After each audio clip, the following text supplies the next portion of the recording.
The mess hall at Naval Station Great Lakes was always the loudest place on base at breakfast. It wasn't because of joy. It was chaos wrapped in exhaustion. Metal trays clanged, boots stomped, and half-awake recruits talked too loudly just to stay conscious. The smell of powdered eggs and burnt toast hung heavy in the air. 13 recruits sat together near the center table, the self-proclaimed Echo Crew. They were loud, young, and full of energy that hadn't yet been broken by discipline.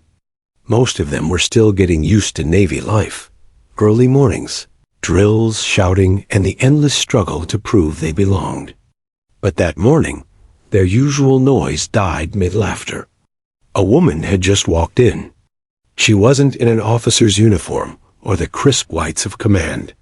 She wore standard Navy fatigues, no visible rank, no name tag, no insignia. Yet something about her presence made the air shift. Her posture was perfect, her steps silent but deliberate. She didn't scan the room nervously like a newcomer. She assessed it. Her eyes moved once across the mess hall, sharp and calm, the way a hunter looks at a forest and already knows where every sound comes from. Daniels, the group's loudmouth and unofficial leader, leaned forward, squinting. "Who's she? I haven't seen her around before." Rodriguez smirked. "Probably someone's assistant. She looks too serious to be one of us."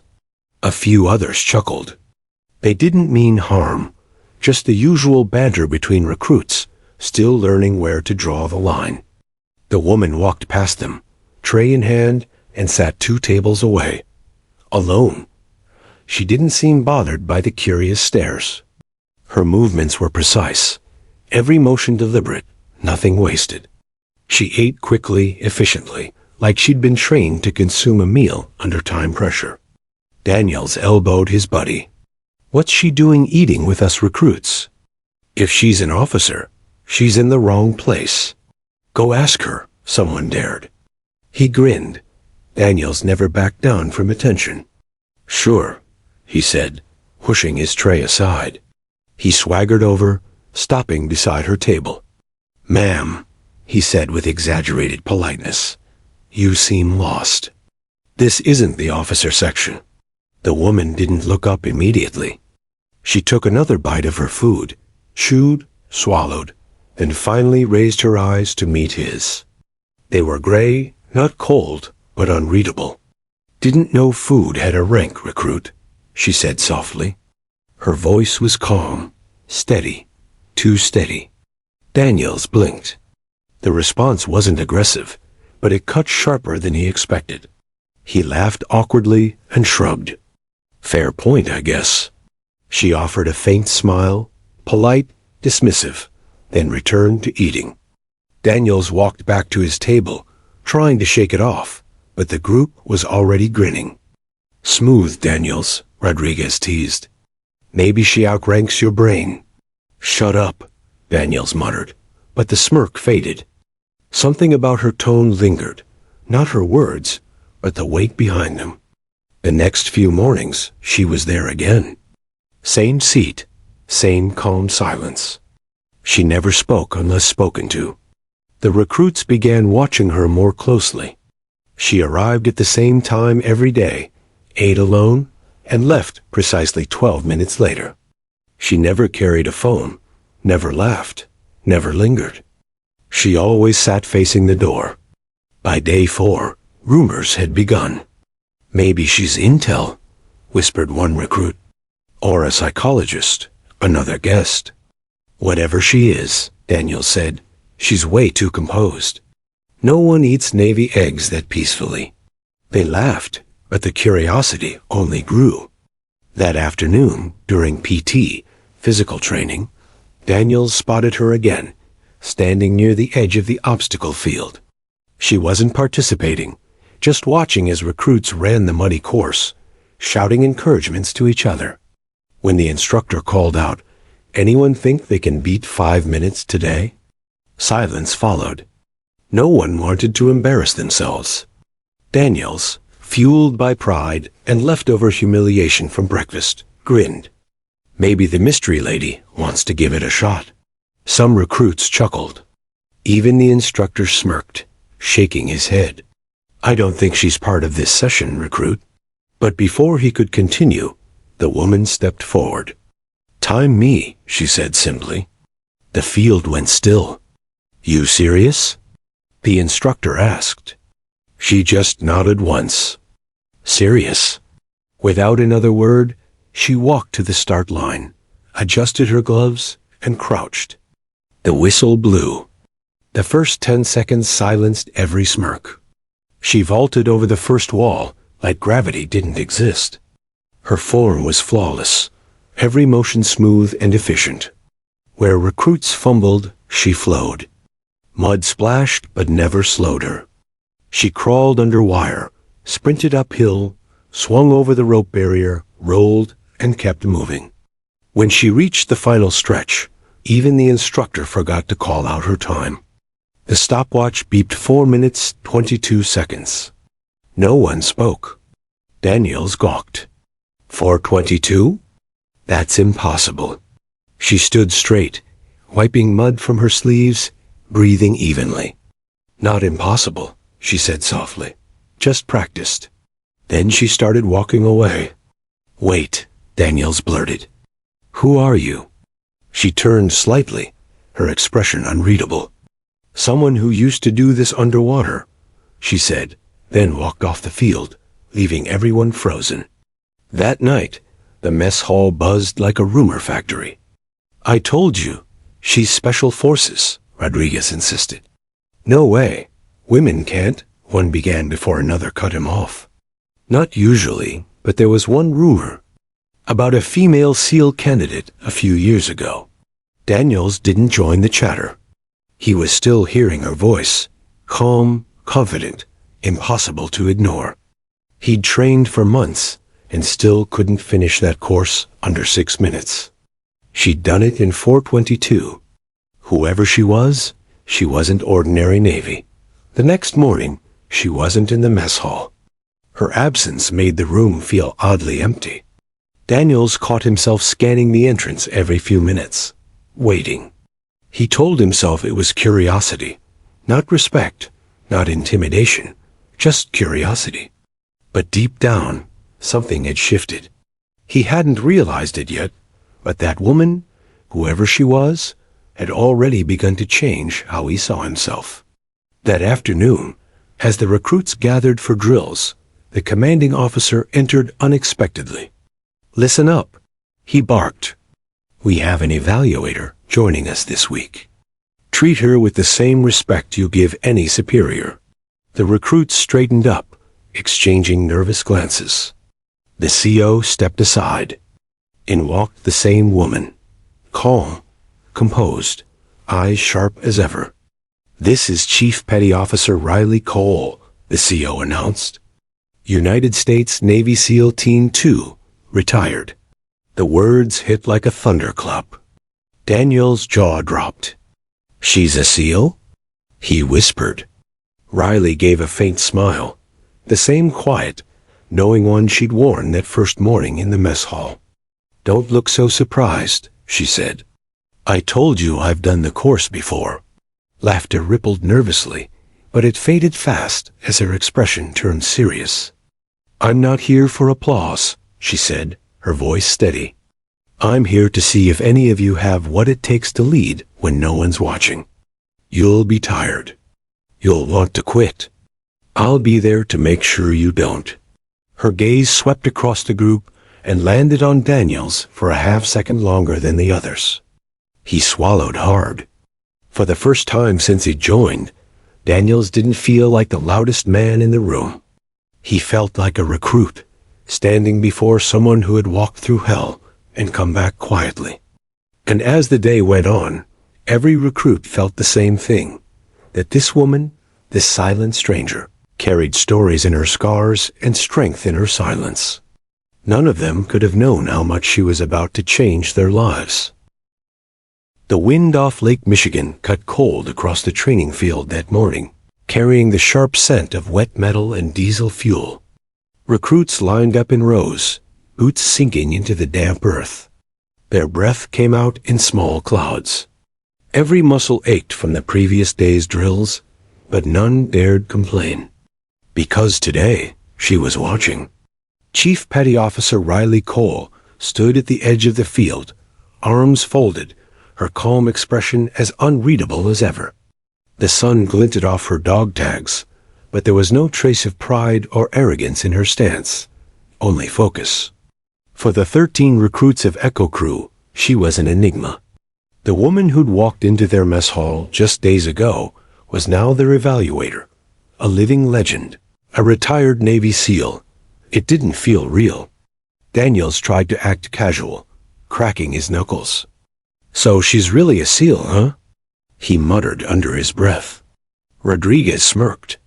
"Guess that explains why you still can't beat her obstacle course record." 4:22, Daniels said quietly, shaking his head.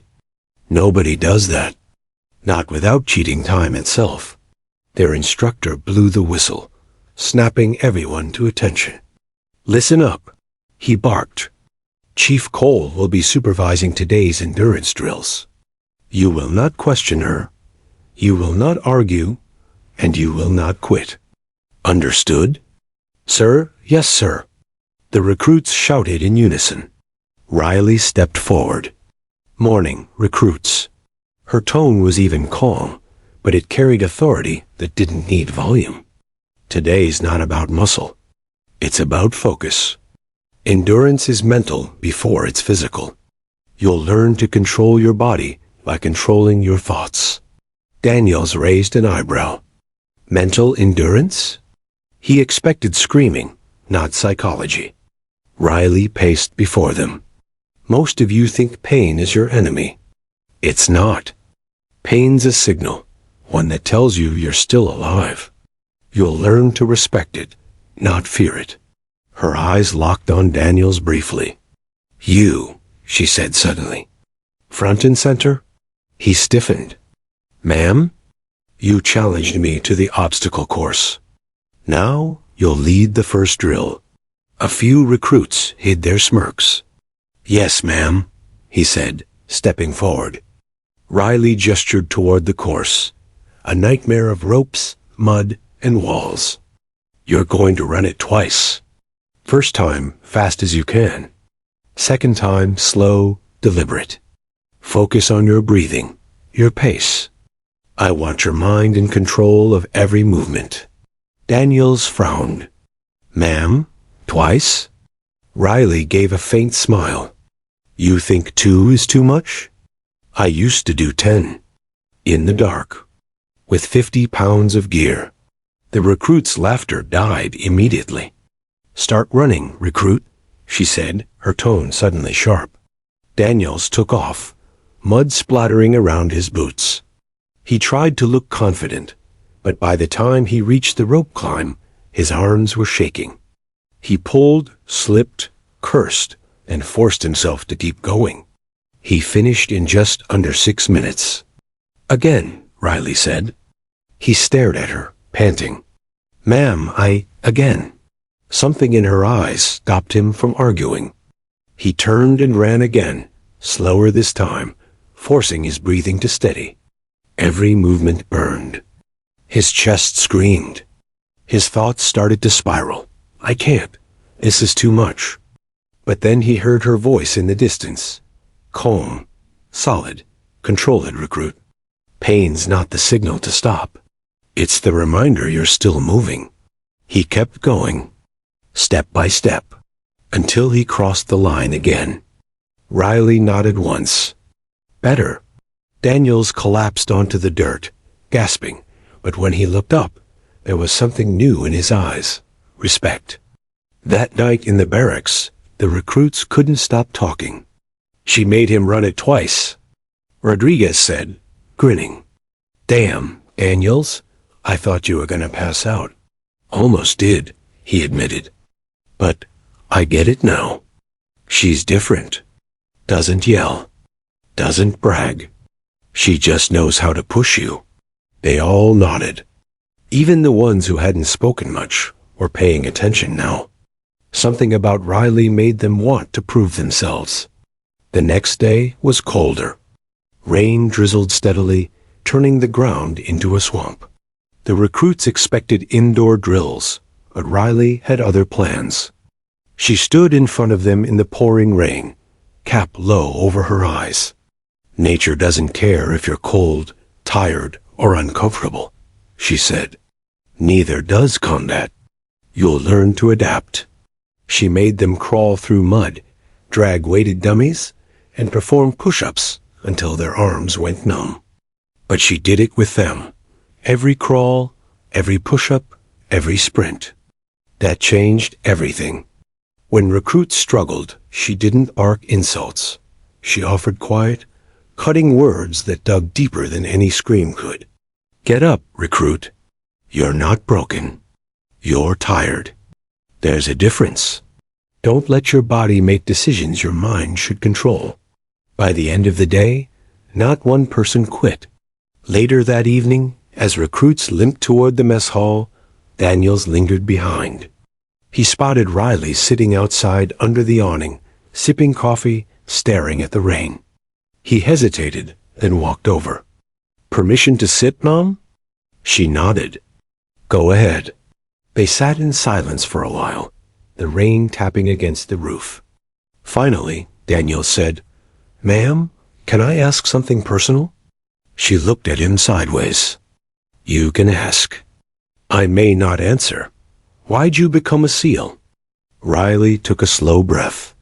"Because someone told me I couldn't." He waited, but she didn't elaborate. Her tone made it clear it was all she was going to say. He nodded slowly. "You ever get scared? Like during missions?" "All the time," she said simply. "Fear keeps you alive, but panic kills faster than bullets. You can't erase fear, you just learn to carry it better." Daniels absorbed her words, like scripture. He wasn't used to hearing toughness spoken with such quiet honesty. After a while, she stood. "You did good today," she said. "You don't have to be the fastest. You just have to be the one who refuses to quit." Then she walked away into the rain. The next morning, something shifted. The recruits weren't just following orders anymore. They were following her. Riley didn't need to yell. Her presence demanded effort. When she moved, they moved. When she spoke, they listened. She made them write 3 words on their wristbands before every drill. Focus, endure, breathe. It became their mantra. By the end of the week, even the instructors noticed the difference. Echo Crew had become sharper, faster, quieter. There was discipline where chaos used to be. And Riley noticed, too. She didn't praise them openly, but her faint nods spoke volumes. Daniels caught her smiling once, a rare, brief flicker of approval, after he nailed a timed course with a personal best. As he passed her, she said, "See what happens when you shut the noise in your head." He grinned. "Yes, ma'am." That night, for the first time since training began, he fell asleep proud, not of finishing, but of learning. But Riley wasn't done testing them. As they left the mess hall on Friday, she stopped them at the door. "Tomorrow," she said, "you'll face something tougher than mud or exhaustion. Tomorrow, you'll face each other." The recruits exchanged confused glances. "What's that mean?" Rodriguez asked. Riley's lips curved slightly. "You'll find out." She turned and walked away into the fog, her boots echoing softly on the pavement. And for the first time since joining the Navy, 13 young recruits felt anticipation, not fear, for what was coming next. Because they knew now, under Chief Cole's command, every challenge wasn't punishment. It was transformation. And none of them wanted to miss what she'd do next. The morning sun hung low over the training field, spilling long shadows across the dewy grass. The recruits had barely finished their first drills when the loud crack of a whistle sliced through the air. It was time for the obstacle course, the one that separated the talkers from the doers. Mud pits, climbing walls, rope bridges, crawling trenches, and a final sprint through the sand. Every element designed to break down the weak and reveal the strong. Chief Petty Officer Riley Cole, still posing as the quiet stranger to most, stood at the edge of the course, hands in her pockets, her expression unreadable. She wasn't on the schedule. She wasn't supposed to be there. But word about her lightning-fast mind and eerie calm had spread since the mess hall incident. Among the group, Danielle stood tall, still trying to regain the confidence he'd lost when she'd casually humiliated him with a single sentence. "I've fired a few." His ego burned from it. He couldn't let it go. When the instructor barked out, "We're timing this one. Anyone think they can break 5 minutes?" Danielle's hand shot up before the echo faded. "I'll do it," he said, chest puffed. The instructor grinned. "Let's see it then." Daniels turned slightly, glancing toward Riley, who stood silent behind the recruits.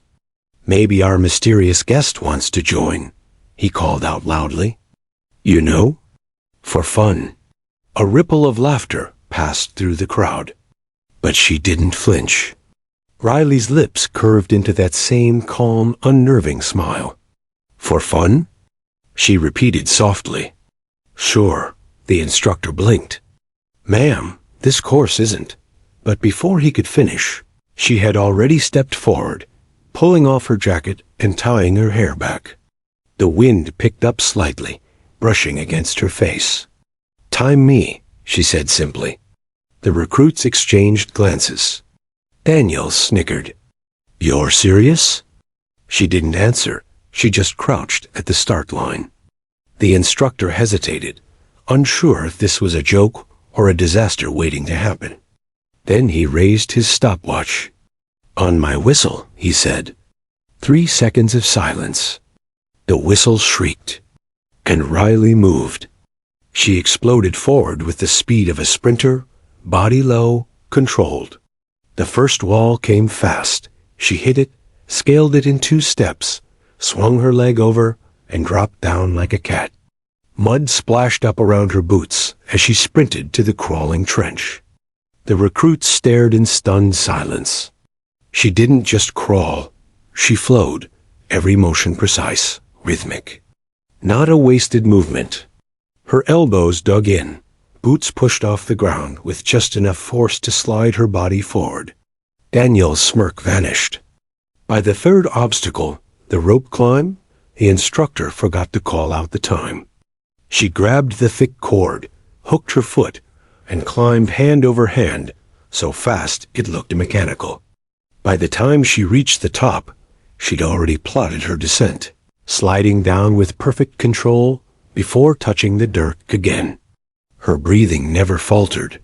Halfway through, the other recruits began whispering. "Who is she?"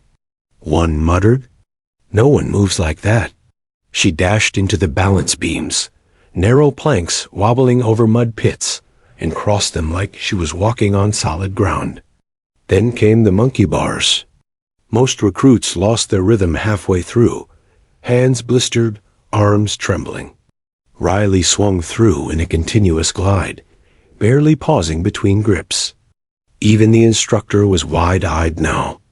That's insane," he muttered under his breath. At the 7th obstacle, the rope bridge, she didn't slow down.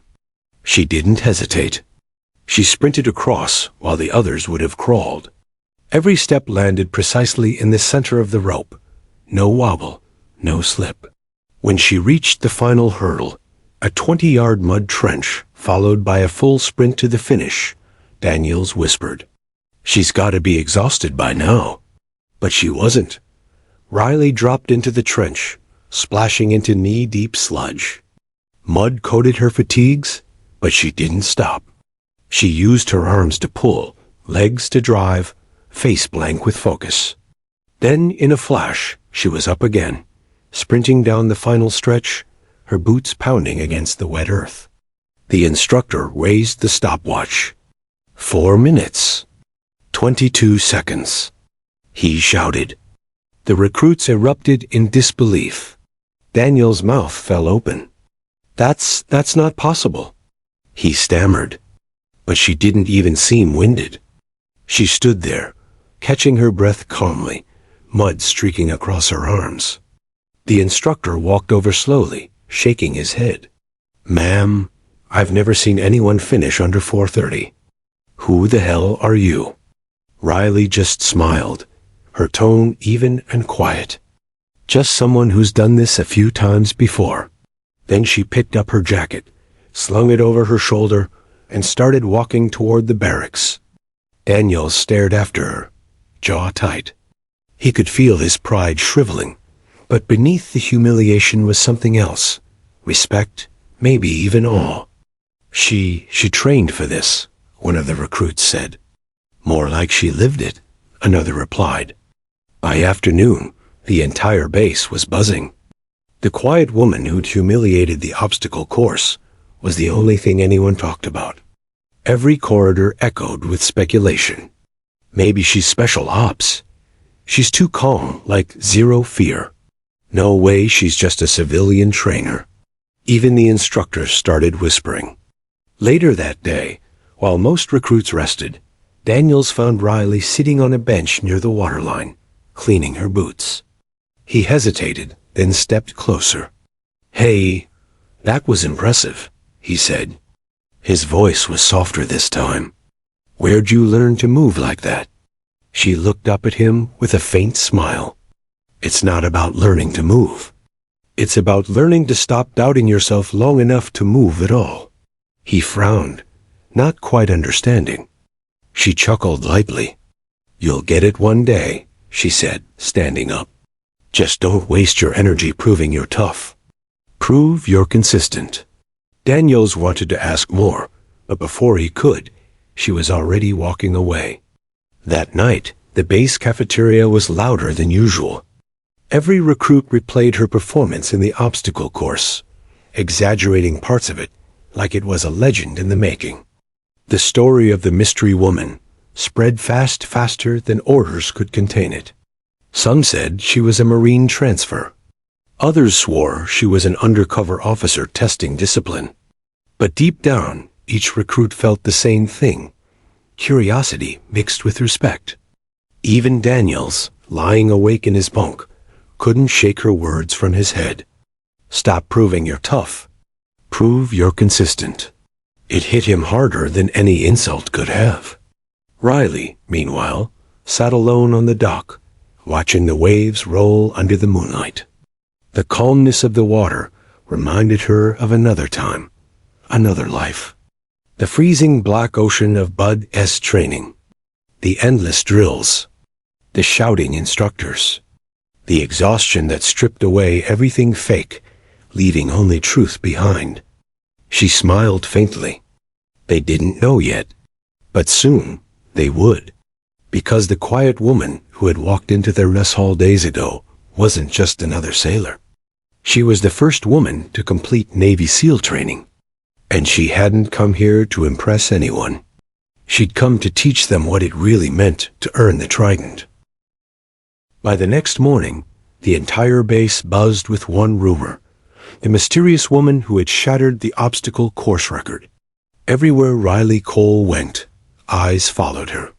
Recruits whispered when she passed, instructors nodded with faint respect, and even the commanding officers seemed uncertain how to approach her. She didn't flaunt what she'd done. She didn't boast or smirk or act like she was better than anyone.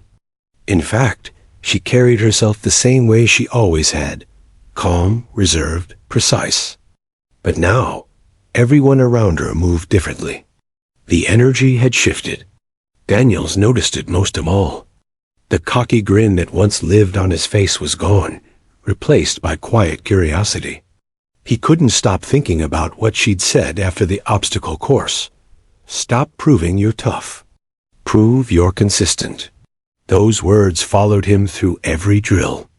He still didn't know who she really was, but he knew she wasn't ordinary. By mid-morning, Riley stood in the training yard, watching the recruits run laps. The instructor beside her glanced down at his clipboard, then at her.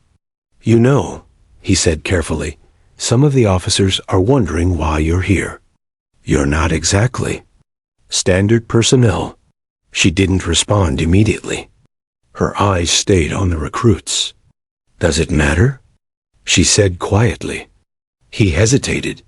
To them, it might. Riley finally turned, meeting his gaze. Her expression was calm, but her eyes held that same sharp glint that had startled even seasoned soldiers. They'll find out soon enough, she said, walking away. Later that day, during chow, the mess hall filled with the usual noise, trays clattering, conversations overlapping, laughter echoing. But as soon as Riley entered, silence fell like a curtain. Every eye turned toward her. She moved through the line quietly, grabbed her tray, and found a corner seat like always. Daniel sat with a few recruits nearby. They exchanged glances. I'm telling you, one whispered. She's a spy or something. Daniel shook his head. No, she's trained. You don't move like that unless you've seen real combat. Another recruit leaned forward. Then why is she here? If she's that good, why train with us? Before Daniels could answer, a deep voice cut through the noise. Attention on deck. Everyone froze. The commanding officer, Captain Rourke, strode in tall, broad-shouldered, with the kind of presence that made even the walls seem straighter. Behind him walked two senior instructors. The recruits scrambled to their feet. Riley stood calmly, her posture perfect. Rourke scanned the room, his gaze landing on her. Chief Petty Officer Riley Cole, he said, his tone formal but with an edge of warmth. Would you join me up front? A ripple of confusion swept through the recruits. Daniel's heart thudded. Chief Petty Officer? Riley set down her tray and stepped forward. She didn't hesitate, didn't flinch. The room was so quiet that even the hum of the ceiling fan sounded loud. Rourke continued. Most of you know by now that this base is part of a new initiative, one that invites experienced veterans to help shape the next generation of Navy warriors. He paused, letting his words sink in. What many of you don't know is that Chief Cole isn't just another veteran. He looked at her, then back at the recruits. Chief Cole served with distinction on multiple overseas operations. She completed Bud S training, the Navy SEAL qualification course, a decade ago. The room went absolutely still. Daniels blinked. Bud? That's SEAL training. Rourke nodded slowly. That's right. Chief Cole was the first woman in U.S. history to complete Navy SEAL training and serve in active operations. For a heartbeat, no one moved.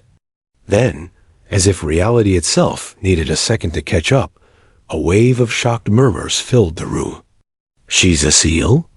No way. That's impossible. Riley stood silent, her expression calm as ever. Rourke continued. She retired from field duty 5 years ago. Since then, she's been working quietly to train and mentor recruits, not as a symbol, but as a soldier. She didn't want a title or fame. She wanted results. He turned toward her and said softly, Chief, the floor is yours. Riley took a step forward. She didn't raise her voice, but somehow everyone heard her perfectly. When I walked into this mess hall, she began, I wasn't here to impress anyone. I wasn't here to prove anything. I came here because I wanted to see how the next generation of sailors thinks, how they act when no one's watching. Her gaze drifted across the room, meeting the eyes of several recruits, including Daniel's. What I saw, she continued, was potential. Raw, undisciplined, sometimes arrogant, but potential nonetheless. She let the silence hang for a moment. When I went through Bud S, they told us something that stuck with me. The only easy day was yesterday. Back then, I thought it was just a slogan. But after years in the field, I learned what it really means. It means you never stop earning the right to wear this uniform. Daniel swallowed hard. The words hit deep. Riley continued, I didn't tell you who I was, because I wanted to see who you were without the influence of rank or title. Respect means nothing when it's demanded, only when it's earned. Her voice grew quieter, but somehow it carried more power. You all laughed when I walked in here. You saw a small woman in uniform and assumed weakness. That's not your fault. It's your conditioning. The Navy will break that out of you, one day at a time.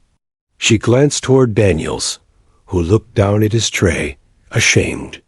But make no mistake, she said, strength doesn't come from size, gender, or noise. It comes from purpose. It comes from consistency.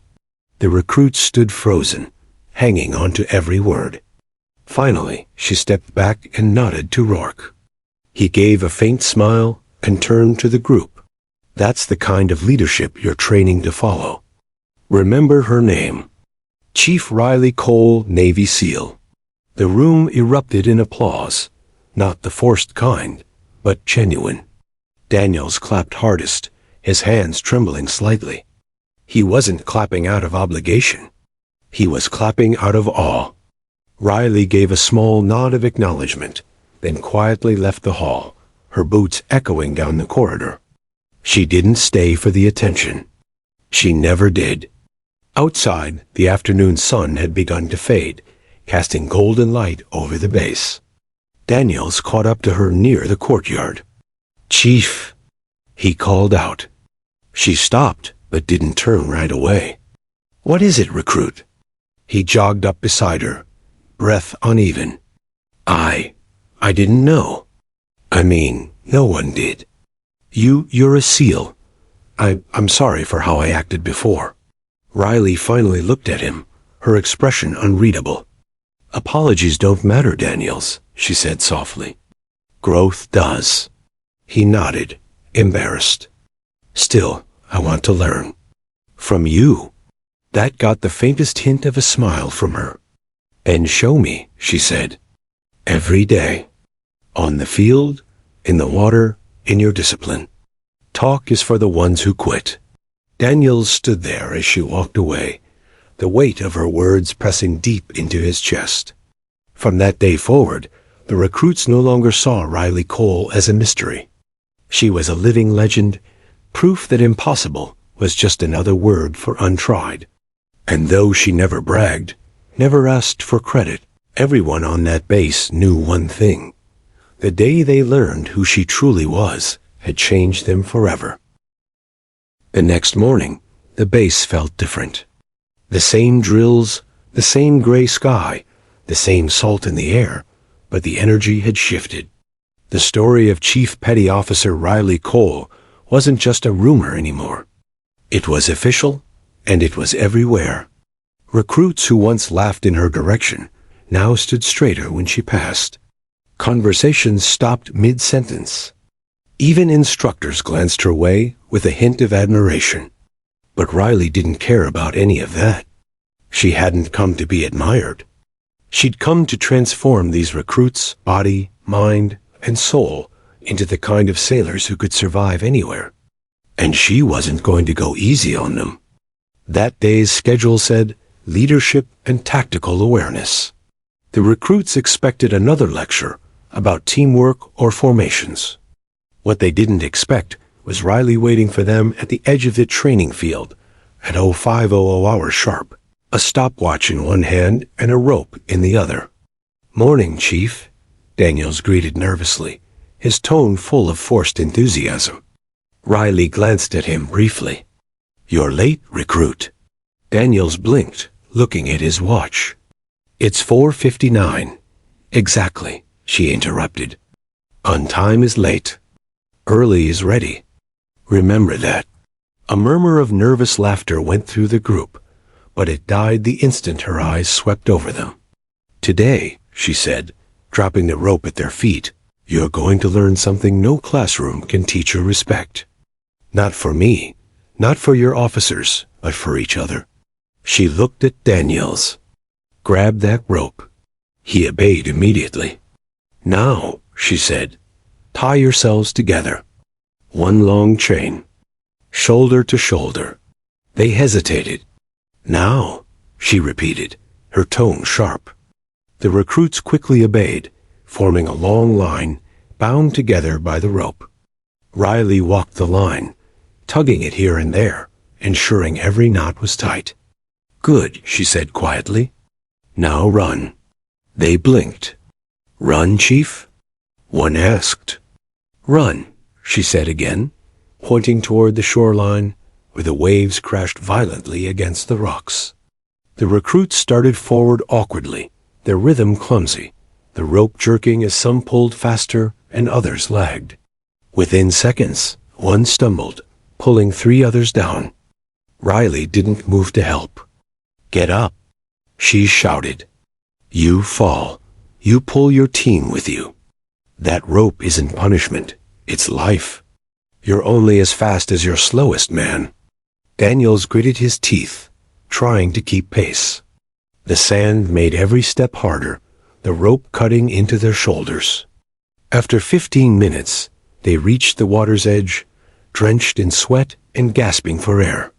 Not bad, Riley said, walking past them. But not good enough.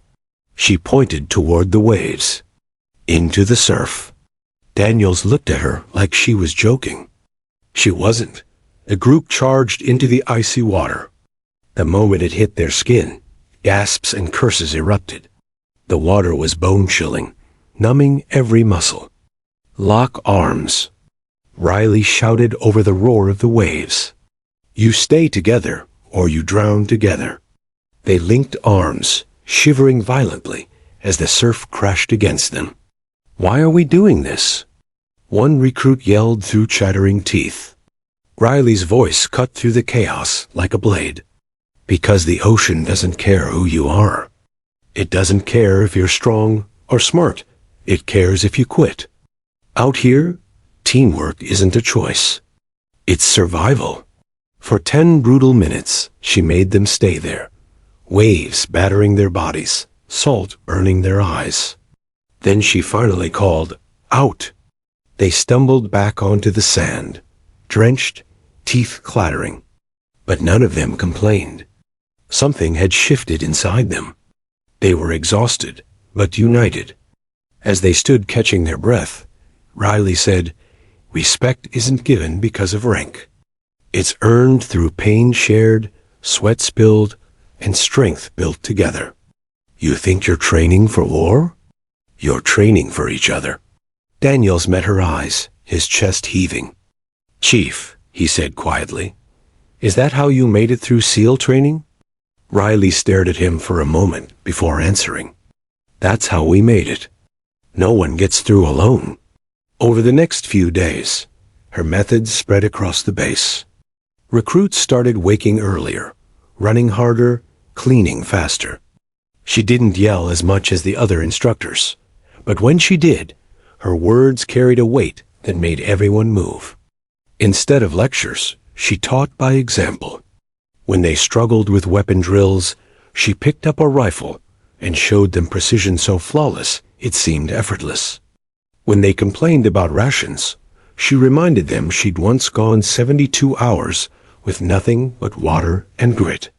She wasn't just training them physically, she was changing how they thought. One afternoon, she found Daniels struggling on the ropes course again. His arms shook, his breath ragged. He'd fallen 3 times already. Come on, Daniels, shouted one recruit. You're holding us up. Riley walked up quietly, watching him dangle from the rope. What's wrong, recruit? She asked. I can't, my grip's slipping. He gasped. Then don't slip, she said calmly. He groaned, trying to pull himself up. His arms felt like fire. I can't hold on. She leaned closer. Yes, you can. You've already convinced your body, it's done. The problem isn't your strength, it's your mind telling your muscles to quit. He looked at her trembling. Then what do I do? She folded her arms. You stop listening to the part of your brain that's afraid. Fear isn't weakness, it's information. You feel it, acknowledge it, then move anyway. Something in her tone, calm but commanding, lit a spark in him. Daniels grit his teeth, pushed through the pain, and swung one hand higher. Then another. Then another. He reached the top, collapsing in the dirt, panting but alive. Riley nodded once. That's the difference between wanting to succeed and refusing to fail. From that moment on, Daniels stopped being just another recruit. He became one of her most determined students. Every night, after lights out, the recruits talked quietly about her. Did you hear what she said today? She carried her teammate 3 miles during Bud S. She's tougher than any guy I've met. But the thing that impressed them most wasn't her record. It was her humility. She never spoke of herself. Every lesson she gave pointed back to the team, to the mission, to the idea that no one succeeds alone. One evening, after another exhausting day, Riley gathered them by the flagpole. The sky was painted with streaks of orange and red as the sun sank into the horizon. "You've all changed," she said simply.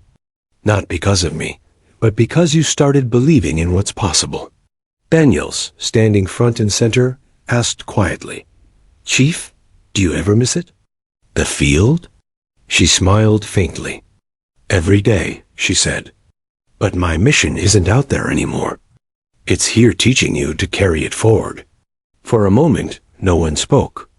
The only sound was the wind fluttering through the flag above them. Then she said something they'd never forget. "One day, when you're in the field, scared and cold, and everything feels impossible, remember this. The ocean didn't break you. The mud didn't stop you. Pain didn't define you. You defined yourself." That night, not a single recruit fell asleep easily. Her words lingered long after the lights went out. By the end of that week, respect wasn't something Riley demanded. It was something she owned. Not through rank or fear, but through the sheer force of example. The recruits no longer saw her as the mysterious woman in the mess hall. They saw her as the kind of leader they hoped to become. Strong, humble, relentless. And though she rarely smiled, when she watched them march in perfect sync across the training yard the next morning, a flicker of pride lit her eyes. They were learning. And more importantly, they were ready for what came next. The days that followed blurred into a steady rhythm of sweat, salt, and steel.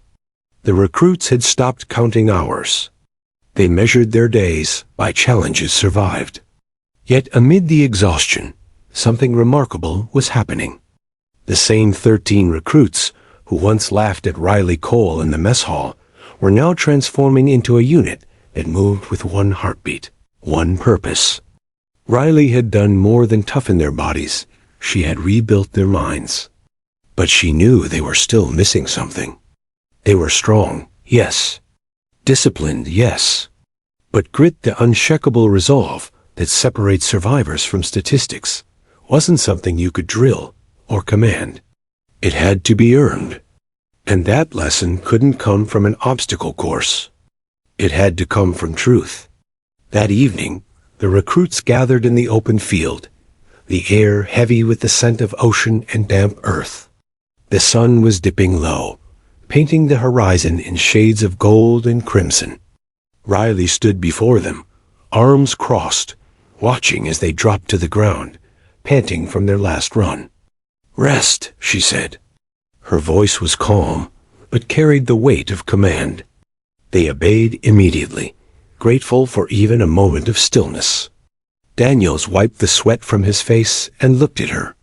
"Chief," he asked between breaths, "how do you do it? You never seem tired. You never quit." The others chuckled weakly, nodding in agreement. Riley studied their faces covered in dirt, eyes bright with effort. She could see in them the same mix of doubt and fire she'd once felt years ago. "Do I never quit?" she repeated softly. Then she smiled, but there was no amusement in it, only memory. "I've quit 1,000 times. Just never out loud." The recruits exchanged puzzled looks. She sat down in the dirt beside them. That, more than anything, surprised them. Chiefs didn't sit with recruits. But Riley wasn't like anyone they'd ever met. "Let me tell you a story," she began quietly. "Not about medals or victories. About failure." The field went silent. Even the wind seemed to hold its breath. "It was my second month in Bud S," she said. "Cold, wet, miserable. My hands were blistered, my body wrecked. One night, they lined us up for surf torture. 6 hours in the Pacific. Freezing water. They told us, if you can't take it, ring the bell. Hot coffee and a blanket waiting for you." Her voice stayed even, but her eyes looked far away, lost in memory. "I remember watching men twice my size quit in less than 20 minutes. They weren't weak, they were smart. The cold was unbearable, the pain unreal. I wanted to quit too. My teeth chattered so hard, I thought they'd break." She paused, tracing a line in the dirt with her finger. Then I looked to my left. There was this guy, Jenkins. He was shivering worse than me. But he kept singing, just humming through the cold, refusing to stop. That sound, it reminded me why I was there. So I sang with him. Off-key, freezing, half delirious. But we sang. And somehow morning came. We didn't quit. She looked up at them. That's grit. It's not about not breaking. It's about breaking and then deciding to move anyway. The recruits sat in silence, hanging on to every word. Daniels finally spoke, his voice low. "Chief, were you scared?" Riley gave a small laugh. "Terrified," she admitted. "Fear isn't weakness. It's proof you're still alive. The trick isn't to erase fear. It's to learn how to function with it sitting right beside you." She picked up a handful of dirt and let it fall between her fingers. There's a saying among SEALs, get comfortable being uncomfortable. That's the whole secret. Because the world doesn't care about your comfort. It cares about your commitment. Her eyes swept across the group. Every one of you will face a moment when you think you can't go further. When your body says stop. When your mind screams quit. That's the moment that defines you. Not the easy ones, but the ones that test your soul. The recruits said nothing, but their faces said everything. Respect, inspiration, fear. Riley stood up slowly. You've trained your muscles. You've learned discipline. Now it's time to test your grit. Daniels frowned. What do you mean, Chief? Follow me, she said simply. She led them across the base, past the barracks, past the training grounds, until they reached the edge of the cliffs overlooking the sea. The night had grown darker, the ocean below roaring like a wild beast. This, Riley said, gesturing toward the steep trail that led down to the water, is your next lesson. The recruits peered over the edge nervously. You want to learn grit? She said. You'll find it down there. One of them swallowed hard. Chief, that's a storm surge. Riley nodded. Exactly. You'll move down, get into that surf zone, and hold formation for as long as it takes. I'll be right there with you. Daniel stared at her. You're serious? She smiled faintly. Always. Without another word, she started down the rocky path, her boots steady, her silhouette sharp against the rising tide. The recruits followed, their hearts pounding. When they reached the shoreline, icy waves slammed into them, soaking them instantly. The cold hit like knives. The roar of the sea drowned out everything. Lock arms. Riley shouted. They did. The first wave hit, nearly knocking them off balance, but she dug her feet in, pulling them steady. Hold, she yelled. You move, you all move. You fall, you all fall. The water crashed against them again and again. Time lost meaning. Minutes turned into an eternity. Daniel's legs trembled. His teeth chattered uncontrollably. Chief! He yelled over the roar. How long do we stay out here? Riley's voice came back strong. Until you understand. Understand what? Another shouted. That quitting is a habit, she roared. And so is fighting. Her words sliced through the storm. The recruits tightened their arms. Another wave crashed. Someone screamed, but no one let go. And then something strange happened amid the chaos. They began to laugh. Not out of joy, but out of defiance. Every wave that hit became another reason to keep standing. The cold no longer mattered. The pain didn't either. They were one. When Riley finally called them out, they collapsed on the sand, drenched and shivering, but grinning. She walked among them, her voice softer now. That's grit, she said. It's not something you're born with. It's something you build, wave after wave. Daniels, lying flat on the sand, laughed weakly. Chief, he said, you're insane. She smirked. Maybe, but you just learned something you'll never forget. As they trudged back toward the base, soaked and silent, the stars broke through the clouds above them. The sea's roar faded into a steady whisper. Riley glanced back at the Group 13 silhouettes, walking shoulder to shoulder. No one lagged behind. No one complained. And for the first time since she'd arrived, she let herself smile. They were learning what it meant to endure, what it meant to rise, no matter how hard the fall. Tomorrow, she knew, the Navy would push them even harder. Life would test them in ways training never could. But tonight, on that storm-battered beach, they had taken their first real step toward becoming warriors, not because they were fearless, but because they'd faced fear and walked straight through it. The morning sun rose pale and cold over the training grounds, casting long shadows across the wet grass. The recruits gathered silently, sensing the tension in the air.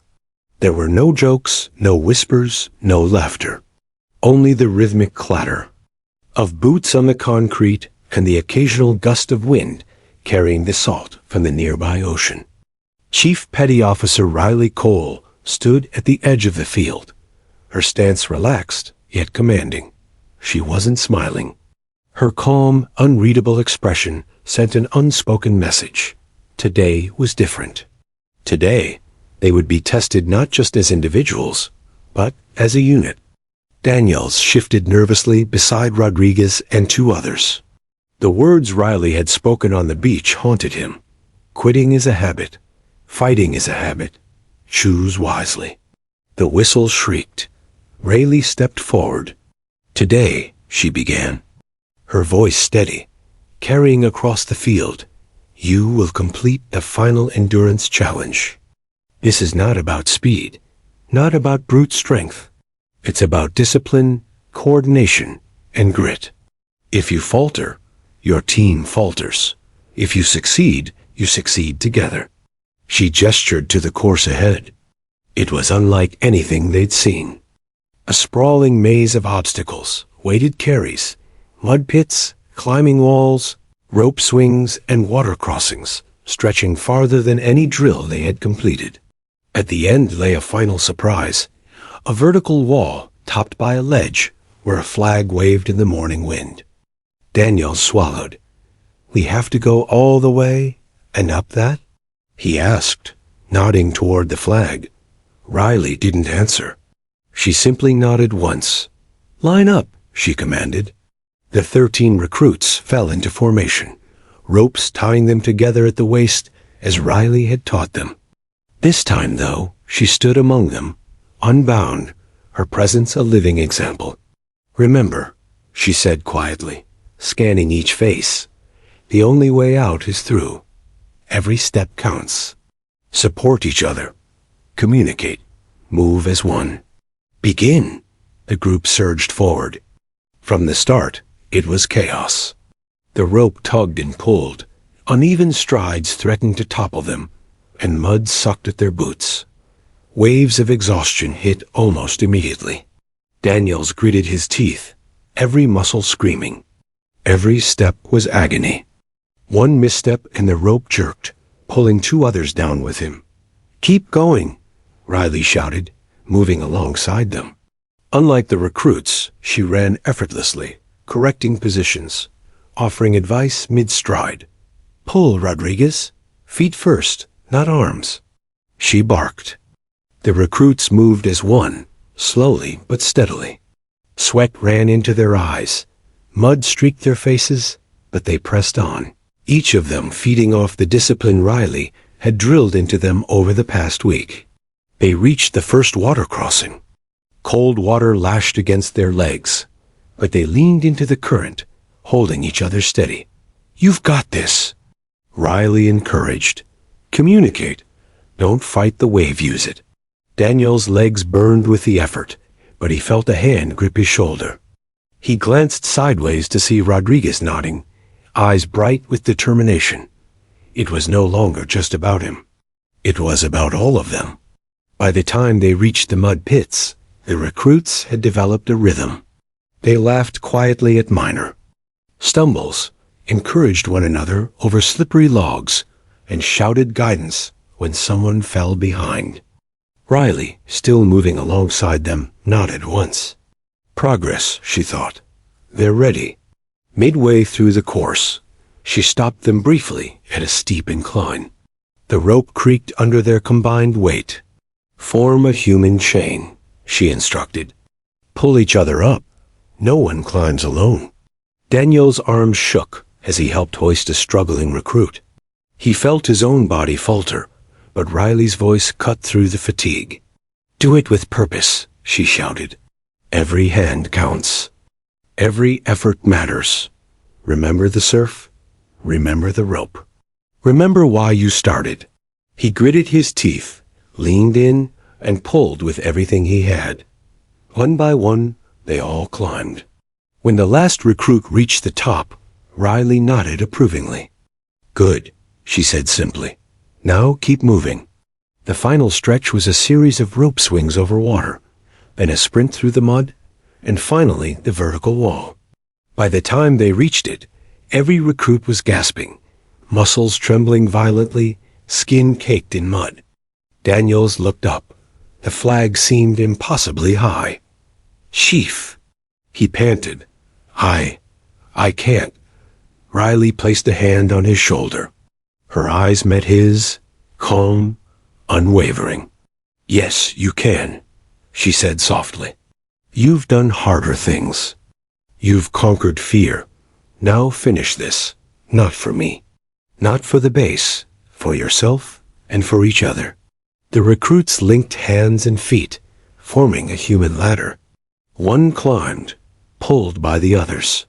The next followed, until they were all halfway up the wall. Sweat, blood, mud, exhaustion all, combined in a single moment of pure determination. Daniels was last. His arms shook violently, but he felt the steady support of his teammates below and the quiet, encouraging presence of Riley above. "Use your strength," she said.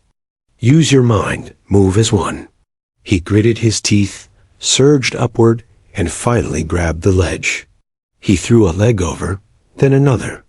When he stood atop the wall, the flag in hand, a roar of triumph rose from the group below. Riley clapped once.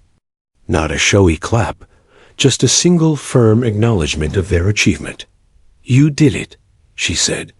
"Not because I was here. Not because the course was tough. You did it because you refused to quit." The recruits collapsed, laughing, crying, and shaking, covered head to toe in mud. For the first time, they didn't care about rank or reputation. They cared about what they had accomplished together. Daniels looked at Riley, still standing tall, unfazed by the exertion. "Chief, I get it now. The discipline, the grit, the teamwork, it's all real. You weren't just showing us, you were making us become it." Riley smiled faintly, her eyes glinting with approval. "Exactly. You didn't just follow instructions. You thought, adapted, pushed through, and supported each other. That's leadership, that's courage, that's grit." Rodriguez nudged Daniels. Looks like we finally earned her respect. Daniels nodded. No, Rodriguez, we didn't earn it yet. We keep earning it every day. Riley's voice cut through the chatter. That's the right answer. That night, as the recruits cleaned up, Rayleigh sat quietly on a bench, looking out at the darkened ocean. Daniels approached her cautiously. Chief, he said softly, thank you for not giving up on us. She glanced at him, her expression softening slightly. I never doubted you, she said. I just knew you hadn't discovered what you were capable of yet. And now you have. Don't waste it. He nodded, words failing him. Riley stood, brushed mud from her uniform, and looked at the group of 13 recruits still buzzing from the day. Tomorrow, she said, you begin the next phase. Not as individuals, but as a team. Remember this.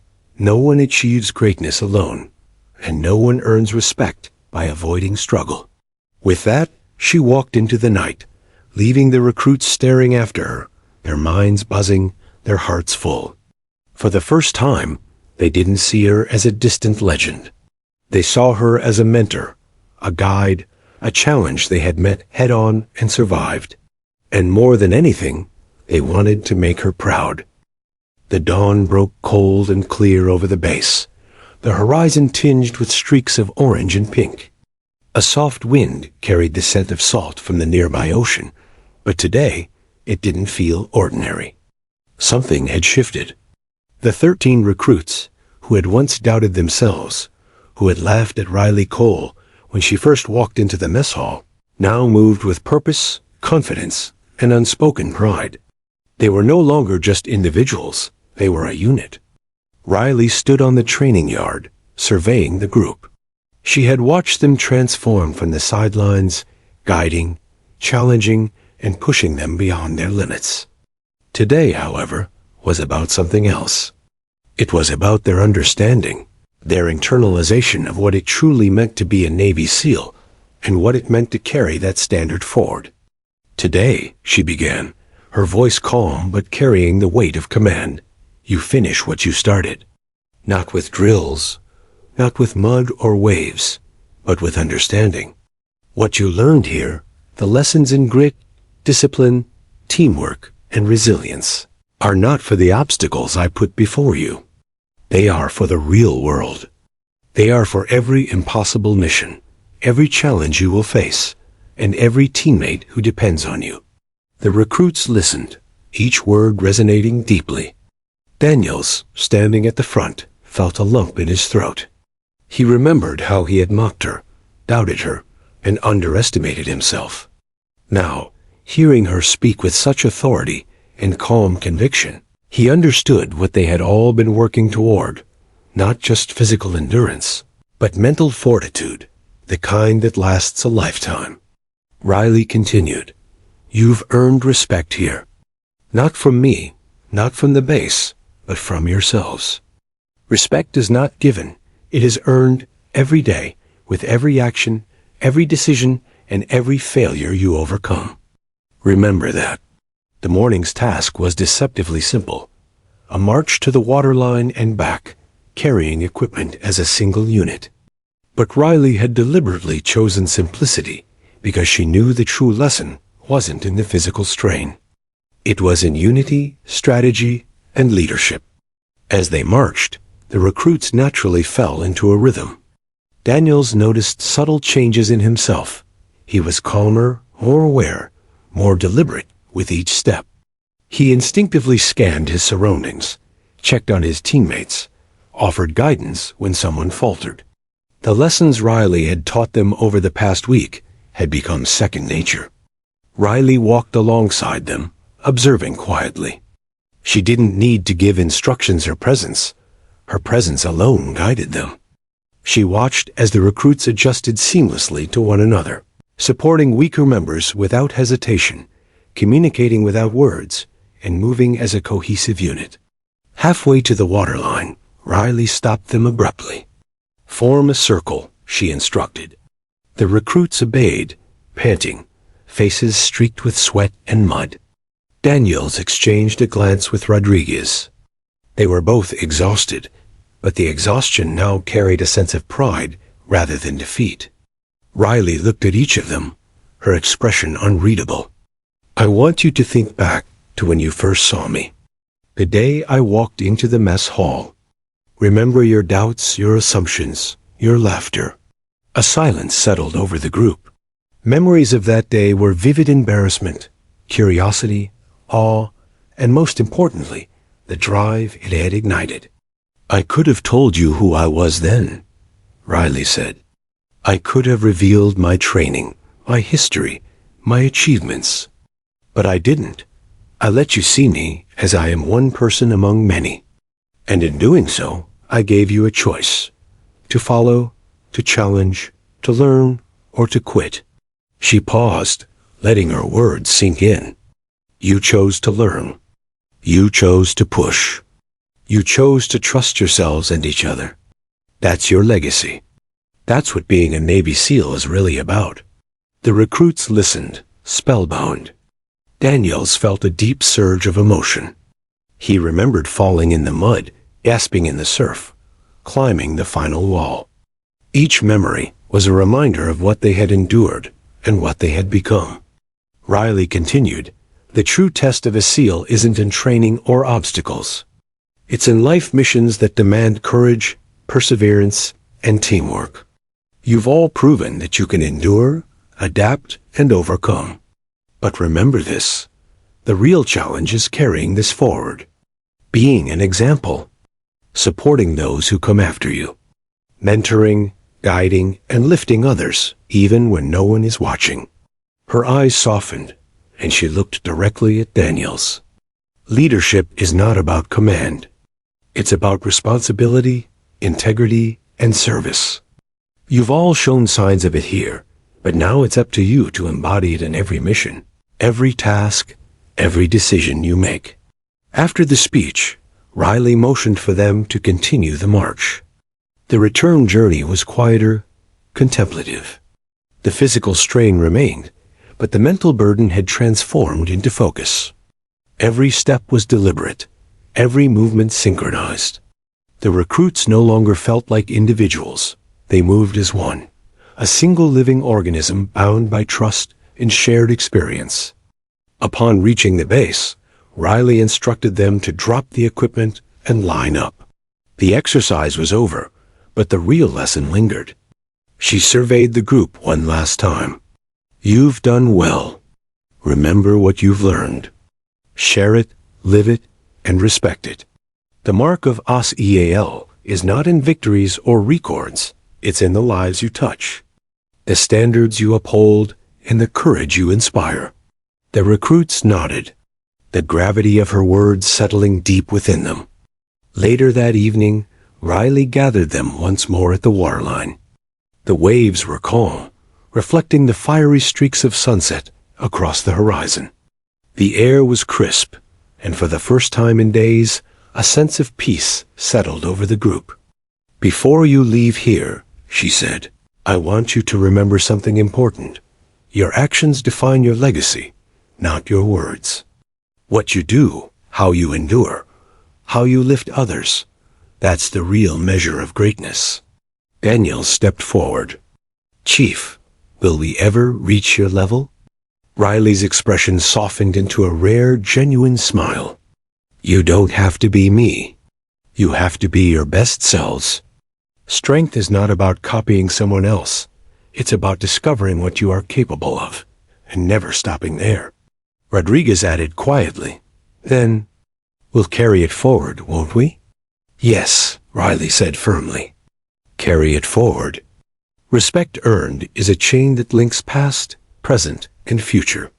You are now part of that chain. As night fell, the 13 recruits walked back to their barracks, the ocean waves whispering behind them. Each one carried more than the exhaustion of the day. They carried understanding, purpose, and the knowledge that they had been shaped by a legend. Riley watched them go, the faintest smile on her lips. She didn't need accolades, recognition, or fame. The work she had done, the lessons she had imparted, were their reward. She had given them the most valuable tools any sailor could have: resilience, courage, teamwork, and the quiet confidence that comes from knowing you can endure anything. She turned back toward the ocean, her silhouette stark against the silver moonlight. A decade ago, she had been alone on cold, storm-lashed beaches, proving herself to a world that doubted her. Now, she had multiplied her experience, shaping a new generation to face every challenge with unwavering resolve. The base would never forget the quiet woman who had walked into the mess hall, shattered expectations, and silently taught 13 recruits what it truly meant to be a Navy SEAL. And the recruits would carry her legacy wherever they went through every mission, every struggle, and every victory. Riley Cole had left more than lessons. She had left a legacy, and that legacy would endure.